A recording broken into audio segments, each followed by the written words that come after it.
past. Battle against the thief. 3 days after the giant alien ship had landed, military forces from several nations in and around the Atlantic approached Iceland. Even China sent a huge fleet. They were followed by news helicopters and planes from around the world. The Ark's landing had caused a tidal wave.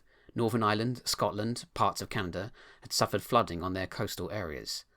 The way the ship had pierced the Earth's surface had limited the damage, but the appearance of such a gigantic vessel was causing alarm and panic across the globe. No one could understand why it had appeared as an asteroid when scientists started tracking it. Talking heads suggested that if it had been travelling for many years in space, it might have accumulated such debris. Others, who wanted to give the fear knife an extra twist, suggested that it was camouflage, so that when it approached the world, little attention would be paid to it. Either way, it didn't matter now. The ship was here. Its intentions had to be determined. Refugees fled what remained of Iceland.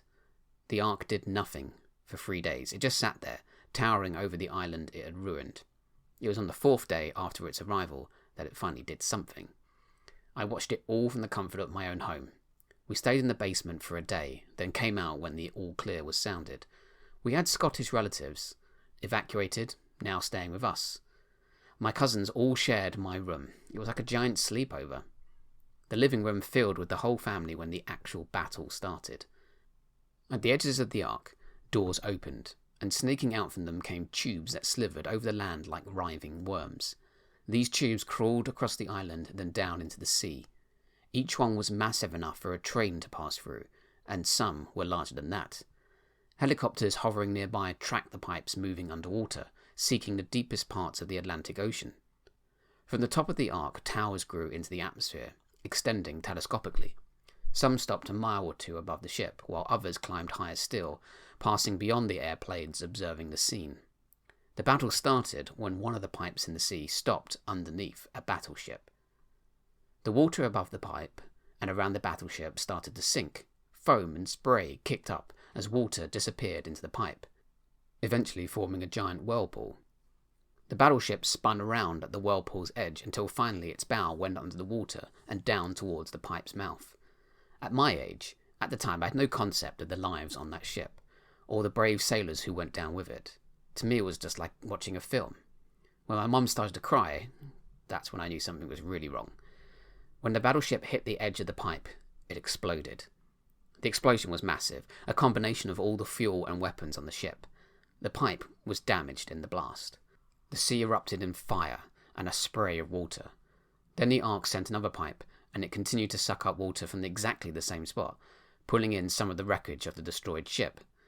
The news broadcaster reported that more water was being sucked into other pipes all around the northern hemisphere. The weatherman reported the barometric pressure changes as the towers above the Ark started sucking up the Earth's air. The battleships began firing on the Ark.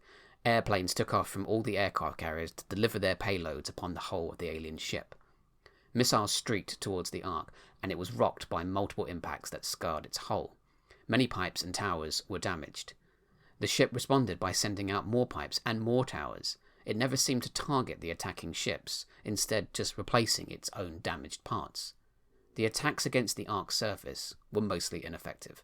The hull was too strong, and the replacement pipes too numerous to stop. The Navy changed its tactics. Depth charges, mines and torpedoes were dumped all around the pipe entrances, some of which had already reached the equator and the North American coastline. The pipes sucked up the bombs and mines, which exploded in the pipes, and some inside the alien ship itself. After 2 days of detonations, the Ark sustained enough damage that it shut down. 50 military ships had been destroyed, not to mention thousands of other commercial vessels, and Iceland was no longer habitable. But we had won. The alien ship had been defeated. It was a shame that our victory was so short-lived. Thank you for listening to this chapter from Stolen Futures. Please like or comment on this video, and subscribe to The Eighth Plot so you don't miss out on the next installment of this book. Goodbye.